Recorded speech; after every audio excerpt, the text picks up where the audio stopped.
T'as déjà dû choisir entre deux vies. Ma mère était en train de mourir. Ses reins lâchaient. J'étais son seul donneur compatible. L'opération pouvait la sauver, mais le chirurgien m'a prévenu. Avec mon groupe sanguin, il y avait un risque. T'as 15% de chance de pas te réveiller. Ma mère a fondu en larmes. Je t'en supplie, fais le pas. T'as que 23 ans. On trouvera quelqu'un d'autre. Mais je pouvais pas juste la regarder partir. J'ai pris rendez-vous pour l'opération, le vendredi suivant. Le soir même, mon frère m'appelle, paniqué. Stop, annule tout. Il y a un donneur dans une autre ville. Quelqu'un vient d'être déclaré en mort cérébrale, parfaitement compatible avec maman. On saute dans la voiture. 8 heures de route. On arrive. Et là, le docteur me prend à part. Le donneur, c'est mort. La famille a changé d'avis. Il continue. Ta mère a peut-être 48 heures devant elle. J'ai appelé ton hôpital, mais votre créneau est parti. Donnez à quelqu'un d'autre. Le plus tôt qu'on peut faire, c'est dans 2 semaines. Ma mère s'est effondrée dans le hall. Urgence. Dialyse immédiate. Cette machine la maintient en vie, dit une infirmière. Mais elle lâchait déjà. J'ai appelé 3 hôpitaux. Tous complets. J'ai supplié toute la famille. Ma tante m'a raccroché au nez. Mon oncle m'a dit qu'il avait pas un sou. Mon cousin a balancé. Elle devrait juste accepter son sort. Je me suis effondré. Puis j'ai posté un message partout. Les gens ont commencé à donner. En 9 heures, on avait 50 000 $. Puis mon ex m'a écrit. Je paye le reste. Si tu te remets avec moi. Je l'ai bloqué direct. Ma mère m'a vu pleurer. Qu'est-ce qu'il a dit? Je lui ai tout raconté. Elle a pris ma main, les yeux brillants. Accepte. Je m'en fous du prix à payer. Mais je pouvais pas. Pas pour un mec qui m'a brisé pendant 3 ans. Dans la nuit, l'état de maman s'est effondré. Son visage gonflé, elle pouvait plus parler. Mon père est arrivé bourré à 2 heures du mat. Laisse-la partir. T'es égoïste. Il gueulait. Les agents de sécurité ont dû le sortir de force. Le médecin m'a tiré dans le couloir. Ses reins flanchent trop vite. On doit opérer cette nuit. Une infirmière est entrée, paniquée. La machine déconne. On perd ses signes vitaux. Ils l'ont passé en dialyse manuelle.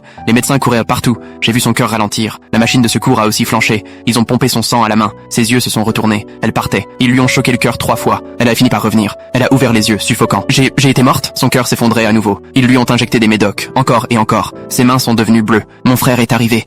Il l'a vu branché à 10 machines. Il a fondu en larmes. C'est de la torture. On doit la laisser partir. J'ai crié. Tais-toi. Le chef chirurgien a réuni tout le monde. Elle tiendra pas 1 heure de plus. On doit opérer maintenant. Mais pour toi, le risque est monté à 25%. Ton corps est déjà à bout. J'ai signé les papiers. Les mains tremblantes. Maman m'a attrapé au poignet. Promets-moi, si je meurs et pas toi, te blâme pas. On nous a emmenés au bloc à minuit. Dans le couloir, elle a fait un arrêt. Ils l'ont ranimée encore une fois.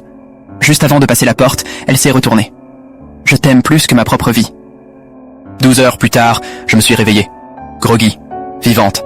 L'opération avait réussi. Mais le lit de maman était vide. Une infirmière est entrée, en larmes. Son corps a rejeté le rein. Elle est partie 1 heure après. Ses derniers mots étaient « Dis à ma fille qu'elle m'a sauvé quand même ».